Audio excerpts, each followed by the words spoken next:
I want you to picture this. You've studied the wild and reckless art of rock and roll for years now and have become absolutely obsessed. It gets to the point where you find yourself picking up a little guitar, learning to play a couple of familiar tunes, and suddenly gaining confidence playing in front of family and even friends. This obsession only grows and grows as you learn everything about this gnarly and wicked beast that is rock. And right as you feel you're beginning to tame it, you hear an otherworldly, beautiful noise that pierces a hole straight through your soul. An astral melody crafted amongst the heavens, no doubt pulling and tugging at the very anatomy of your being. With a glazed look in your eyes, you inch toward the heavily reverbed sound pouring out of the speakers you heard them from. And everything you knew became juvenile, benighted, like the hits that rock stars have been singing for decades were of ant colonies. A world you had no clue existed, like nothing you've heard before. After the sound fades into the walls and the performance closes, you ask the tired lead singer what the name of this strange style is. And they respond, shoegaze. And the kicker of this story is that many rock and alternative artists you may know experienced a full 180 to dedicate the rest of their careers to this very sound, all in an eerily similar manner. Let me explain.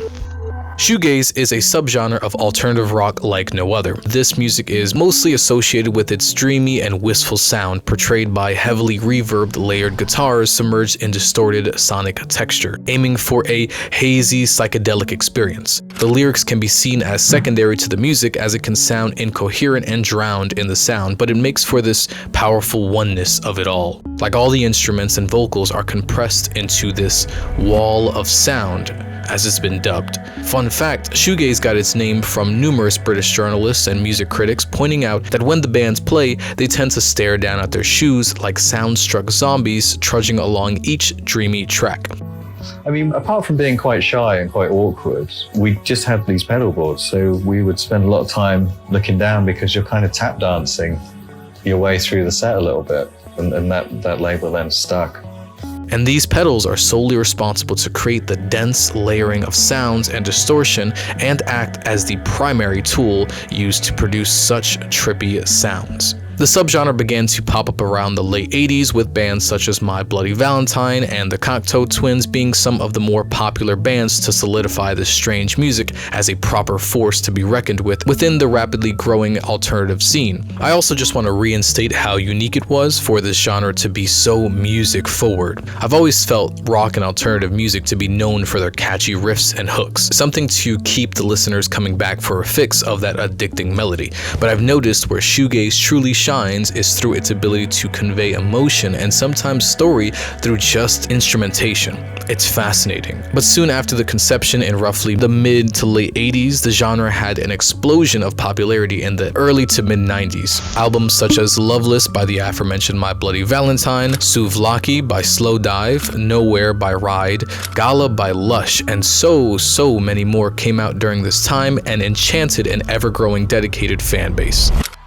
Flash forward to today, where the genre may be at an all-time high in its popularity due to music streaming and social media platforms like TikTok and Spotify. And with this subgenre being on its second wind, plenty of new modern artists and bands that were inspired by what they listened to growing up began to emerge. With that all out of the way, the most interesting aspect of shoegaze, I feel, and complete inspiration for this video, would be the strange sonic daze listeners tend to fall in when experiencing this type of music. But more importantly, how that differs from every single person who gives an ear to this music. From subreddits to other musical artists, people who enjoy this genre tend to have distinct emotional reactions to this unorthodox sound, unified by enjoyment, yet maintaining different interpretations akin to an auditory painting. And in this video, I want to understand what it is exactly about shoegaze that forces listeners to feel beyond what they hear. So when I first discovered this subgenre, I was quite new to the rock and alternative scene as a whole. Everything sounded so fresh and strange in a different way than all the pop and rap that I primarily grew up on. But when I stumbled upon the 1986 shoegaze classic, The Moon and the Melodies by the Cocteau Twins, I knew what I was hearing was truly special. From the eerie and spacious synths heard on the song Memory Gongs, to the transcendent keys and sultry saxophones sprinkled in The Ghost Has No Home.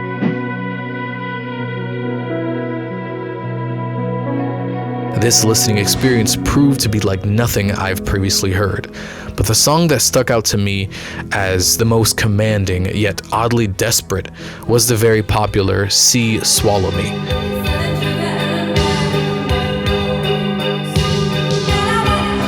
Just the fact that it's quite hard to find official lyrics to the song only adds to my point about how the vocals are meant to be buried in with the music so that they could be interpreted really as anything. As for me, this song just feels so desperate.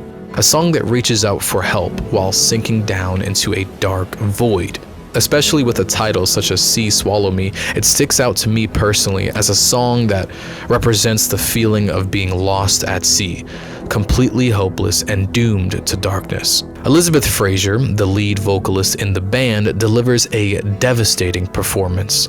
Her falling falsettos and distant dreamlike vocals can be felt deeply through listeners. It's a beautiful experience really that can only be properly delivered through a subgenre like this one. Another separate example that proved to be very meaningful to me was a 2015 album by the name of Wenair by Forsaken Autumn. While this album is stunning, truly stunning as a whole, it was the song Soft Wing that consumed me early in my shoegaze journey. A hypnotic and floaty build-up with spaced-out guitar strums and the most gentle of vocals by lead singer Eek, I believe it's pronounced, are used to caress the listener and remove you from the present moment. But then around the 135 mark in the song, everything begins to change. The aforementioned wall of sound pours down hard on the relaxed track, feeling like a powerful storm, a horror of nature slamming against a possible character represented in the song, clashing the soft vocals and muffled drums with the overwhelming sound of the layered guitars, until the point where the sound consumes all and they become one. I can go on and on about every single detail I love about shoegaze, but as I mentioned before, all interpretations of this art is a correct one, as everyone, including many of your favorite bands, have unique opinions on this magical sound as well. Which brings me to the 2014 documentary called Beautiful Noise by Eric Green that discusses the rise of the bizarre yet beautiful shoegaze sound through the 80s into the 90s. The film follows numerous artists and their personal takes on the sound, as well as particular songs and people who sparked a wave of inspiration for others looking to get into this subgenre. The exact part that inspired my need to explore the feeling rather than just the sound was not even 5 minutes into the documentary when we see a multitude of well-known rock, alternative, and shoegaze band members describing what they felt when listening to this music and what it means to them personally. Purely by chance, I wouldn't say it was by design or whatever, but we seem to have come up with a style of music that, you know, gave people a lot of room to think. And it's almost like falling in love, you know, when you meet someone, you get like a rush and you really feel this kind of like engagement with something. That's what it was like, really. I mean, I really fell in love with the sound, you know, which kind of like went on. I mean, it was as much Lizzie's voice as Robin's production. The two were just kind of like seamless. Because it's it's the most romantic sound I'd ever heard. To understand shoegaze, to compartmentalize it enough to discuss the sound, it's almost like it uses a different part of your brain. Describing songs can sometimes be as easy as deciding if you liked it or not, but with shoegaze, it's different. It requires the listener to look within and see what they've learned about themselves, using this music almost as a conduit for their pure emotion. The concept as a whole is just so fascinating to me, but if hearing the words of the creators of this sound wasn't enough, some of the most insightful interpretations lie ahead. And on that note, I would also like to discuss how the fans perceive this music, as I feel an artist's work is only impactful so long as there are consumers to enjoy that art. Just from the deep dives I've done on YouTube comment sections and subreddit strings, there doesn't appear to be a shortage of discourse about shoegaze as a whole, but where my interest lies is where fans begin to trade their unique listening experiences. Whereas r/shoegaze has numerous posts with that sole purpose in mind. Redditor BeatStarSellers asks, what emotions do you feel when listening to shoegaze? To the official shoegaze subreddit, and the responses underneath truly make you appreciate it on a different level. Feelings of both nostalgia and bittersweetness are equally stated numerous times throughout the responses, but Redditor Geofferson Hairplane explains it in further detail for us. For me, melancholic nostalgia.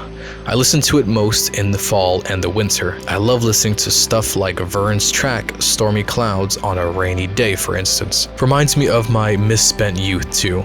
Foggy, rainy mornings, still phased out after a night of revelry, a simpler time in life when I had fewer commitments and responsibilities. Alternatively, it can have this thrilling, joyful rush, those big, crushing waves of sound that build up and then come crashing down, are total ecstasy. In this instance, it seemed that personal memories and raw emotion felt while listening to this music blurred together just like the warped instruments they were made with. Feelings of peace, escapism, relief, yearning, sadness, and hope are all oddly specific experiences with this music. I just love the fact that most of the fans understand this genre on such a deep level.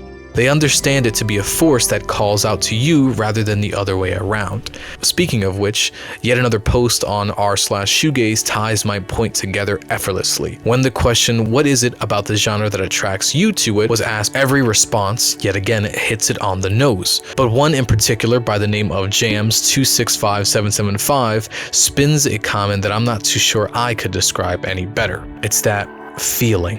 If you know it, you felt it when you started to read my comment. The bliss, angst, fear, insecurity, and passion of the ups and downs of this thing we call life is weaved into all good shoegaze. Being lost in a wall of sound and letting your thoughts drift in and out of sync with the music. All instruments come together in a symphony unique to the genre, in my opinion. When the line between instruments and vocals begin to blur, or during breakdown jams in songs, that's the magic that attracts me. These complex songs are boiled down into raw emotion or simple sound. If I haven't expressed it enough times throughout the video, I believe shoegaze to be unbelievably unique. I can tell you countless more stories, countless more comments, share more of my personal experiences, but it doesn't compare to just listening to it and experiencing it for yourself. Every single aspect of it can be seen as nothing other than art. And I think it's awesome that TikTok essentially breathed life back into the genre that could have been easily forgotten at time, but it still does sadden me that shoegaze doesn't have nearly as much listens as many other alternative subgenres, and I truly feel that needs to change. The shoegaze rabbit hole is one that feels endless and extensive, but even when you feel like you've hit that metaphorical wall, there are hundreds of untouched corners just waiting and calling out to you. So whether you've been meaning to answer that call for a while, or if you've lived within this sound for years, it would still be the greatest pleasure to hear what the Shoegaze Effect means to you. Thank you. Thank you very much again for sticking around to the end of this video. Please do let me know what you think in the comments. I really want to hear everything you feel while listening to this music. Also, of course, if you did like the video, please do leave a like. It helps me a lot. And if you would like to support the channel, you can do it in numerous ways. You can subscribe to the channel if you'd like to see more videos like this, or if you really appreciated the video, I do have a buy me a coffee link in the description, which will be kind of a precursor until I get Patreon, which will come in the distant future, hopefully, so long as you guys are enjoying everything. Anyways, on that note, thank you again so much for tuning in. I will see you very soon. Have a good day.